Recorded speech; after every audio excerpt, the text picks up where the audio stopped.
means the world is still beautiful. Released in 2014. Like and subscribe for more recaps. Nike, the fourth and youngest princess of the Rain Kingdom, arrives in the Sun Kingdom after losing a bet with her sisters to become the betrothed of the Sun King, who is rumored to be a merciless monster that conquered the world just 3 years after his ascension to the throne. Things, however, do not go smoothly from the beginning. Immediately after she arrives, her possessions are stolen, leaving her without any means to reach the palace, and the people of the kingdom are hostile and rude to her due to her country being less well developed than the Sun Kingdom. Thankfully, a kind family of commoners take her in, and Nike resolves to repay their kindness. When the elder sister of the family is kidnapped by mistake, Nike rushes to save her and uses her power over the weather to defeat the lecherous men before forcing them to take her to the palace. However, when she arrives, she is shocked to discover that the Sun King, the man who conquered the entire world and is now her betrothed, is a mere child. Livius I, the Sun King, turns out to be a boy, leaving Nike shocked. After finding out that Nike is the Rain Princess, he orders her to bring forth rain for his amusement. Enraged that he wants to use her gift for entertainment, Nike tells him that she cannot call the rain without first experiencing the beauty of the world. Livius provides an assortment of things, from dresses to a wonderful meal, but she still refuses. Nike tells Livius that she meant the world as in the nature surrounding them. As time goes on, Nike discovers that Livius sees no beauty in the world and becomes determined to show him what beauty really is. However, things do not go as planned. An assassination attempt is made against Livius, and Nike pushes him out of the way only to get hit by an arrow herself. Thankfully, the arrow did not hit anything vital. Livius is shocked though and sends Nike away by carriage for safety.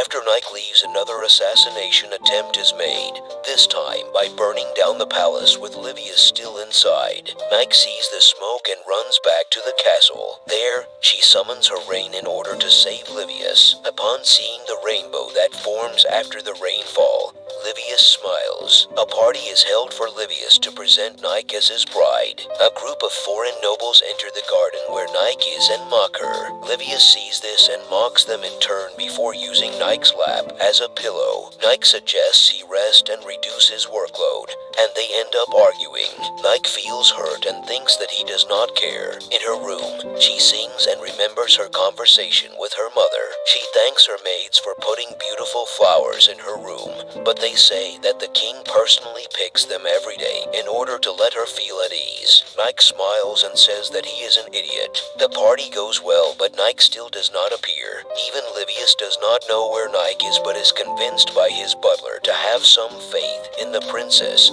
he chose as his bride. After a moment, they hear a song and Nike enters surrounded by rose petals blown throughout the room by the power of the wind. Nike thanks everyone for attending and sings one more time, summoning rain and mesmerizing the guests. The Ministry of Priesthood, who have the final say on who can marry into the royal family, cancels Nike's engagement to Livius on the grounds she comes from an undesirable country. Nike and Livius are adamant they will be married, so the priesthood demand that Nike take the rite of illumination to prove that she is worthy to be the wife of Livius. She must venture into a cave and navigate through an old temple to find an ancient ring to give to Livius as his wedding ring. However, Livius warns Nike that throughout history many princesses forced to prove themselves on the rite of illumination never made it out of the cave alive. Nike takes the rite of illumination, but upon entering the cave to retrieve the ring, she finds the ring is missing,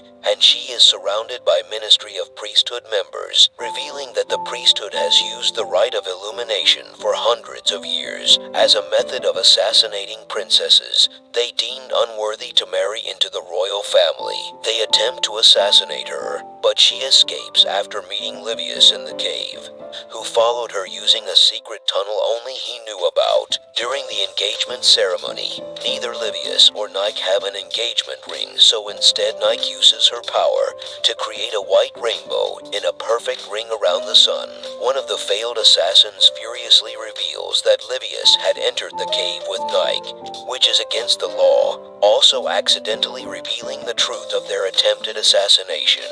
Though Livius could have the assassins executed, Nike chooses to forgive them. The lead assassin tearfully admits Nike has made Livius a better king, while the head priest formally recognizes Nike and Livius as an engaged couple. A childhood friend of Livius arrives, Luna of the Ocean Kingdom, who insists that she is Livius' real fiancée, even though Livius has never once asked her to marry him, and in fact finds her rather annoying. She makes Nike's life miserable by outdoing her at everything.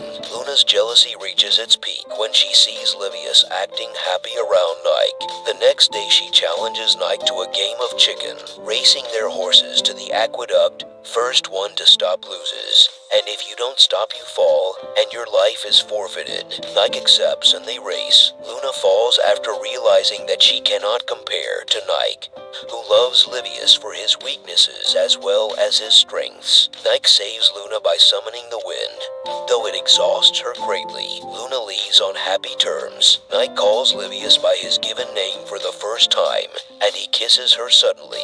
Livius's uncle, Bard, whom Livius has hated since childhood, returns from his travels around the world. He is handsome, popular with women, and talented, and he immediately tries to seduce Nike. Bard, Nike, and Livius all attend a banquet hosted by the nobility. While Livius is out on the balcony waiting for Nike, Bard abducts Nike to her room.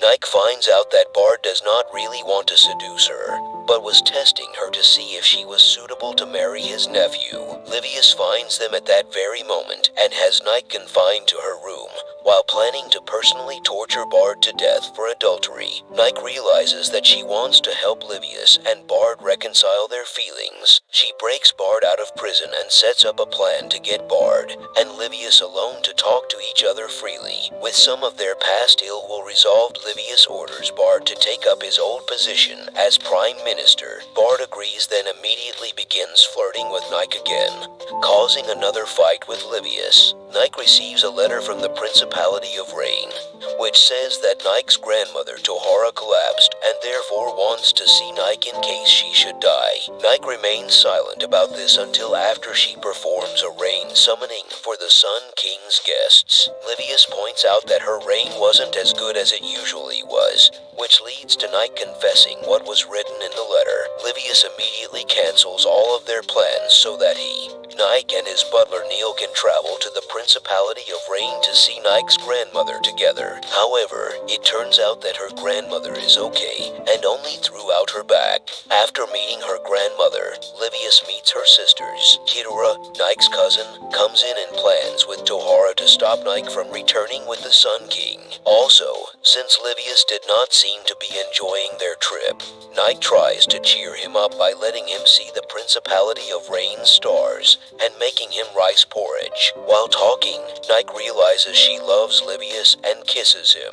This startles both and causes them to blush. Kidora is shown watching the two in the background.